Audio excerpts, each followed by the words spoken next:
The West is burning. Giant wildfires, thousands of acres wide, are sweeping across Idaho, California, and other western states, adding more heat to what is already poised to be a record-breaking summer of fires. And it's not just flames ravaging the U.S. this year. There's also been soaring temperatures, extreme droughts, and freak storms across the country. ABC's Neil Karlinski comes to us now from Featherville, Idaho. We're driving into the fire zone. We're with Gary here. Yeah, just right behind him. All right, thank you. Yep. But getting into Featherville, Idaho isn't easy. A huge wildfire is burning. The roads are choked with heavy smoke and long lines of firefighters. On the front lines, grizzled firefighters from far and wide. We met teams from Michigan, Alaska, and Oregon. Tom Colin has been sweating out 40 years of forest fires. When he's not saving houses from burning, he's building them, working construction in the off-season. You got to be kind of an adrenaline junkie and like this stuff, you know. And it's not for everybody. Some of them get out here, they panic, and like I said, I've been doing it for enough years. It's like, it's no big deal. The tree could be blowing up there in front of you, and it's like, well, you feel the heat, but I ain't running. Across a sweltering west tonight for thousands, summer has turned into a nightmare of burning forest land and scorched earth. Just take a look at the map. More acres burned so far this year than at any time in the last decade, nearly 7 million so far. And it comes in the middle of massive drought, coating 61% of the nation, made worse by the fact that July in the U.S. was the hottest since 1936. When we see long-term drought, very large fires are a problem and continue to be so until precipitation can return to those areas. And that's one of these conditions that comes along with long-term drought and extreme heat. Fires aren't just burning up the West. Even Alabama and Arkansas have fought fires this year.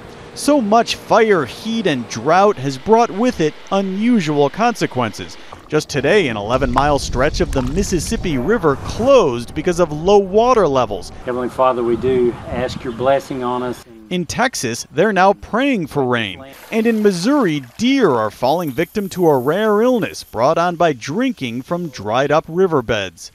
Right. Okay. Even old-timers on the fire line told us they can feel the difference this summer. How bad is this summer for you guys? It's quite bad.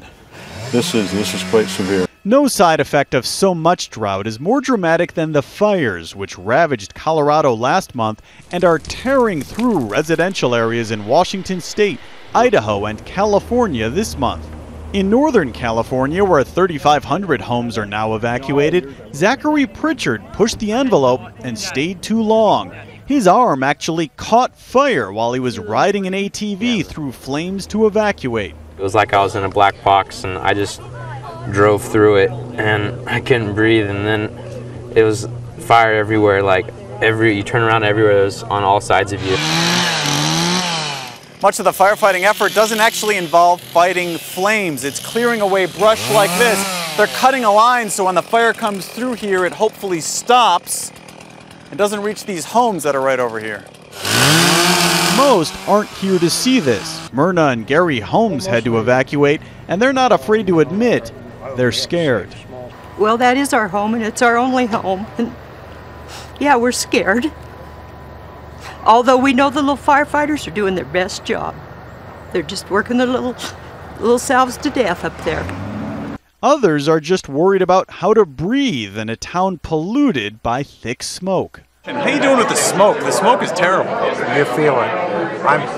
Even though I'm not in quite as much smoke as some of the other residents, I'm starting to feel the loss of energy, you know, and my wife has throat problems every morning. Featherville, Idaho has become an eerie place. Nearly every one of the town's 350 residents are gone. Yet for some reason, Cindy Christensen, who runs Featherville's Tavern, is still hanging around and still smiling. So, the town's evacuated. It is. Are you going to leave? No, not until the fire comes over the hill.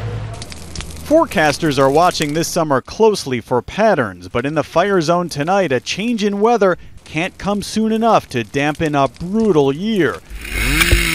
Hard as these firefighters work, they can only play the hand Mother Nature deals them. And this week, It's hot. So where's next? Wherever they send us. If they, when we get demobbed here, hopefully get re-upped and shot off somewhere else. I'm Neil Karlinski for Nightline in Featherville, Idaho.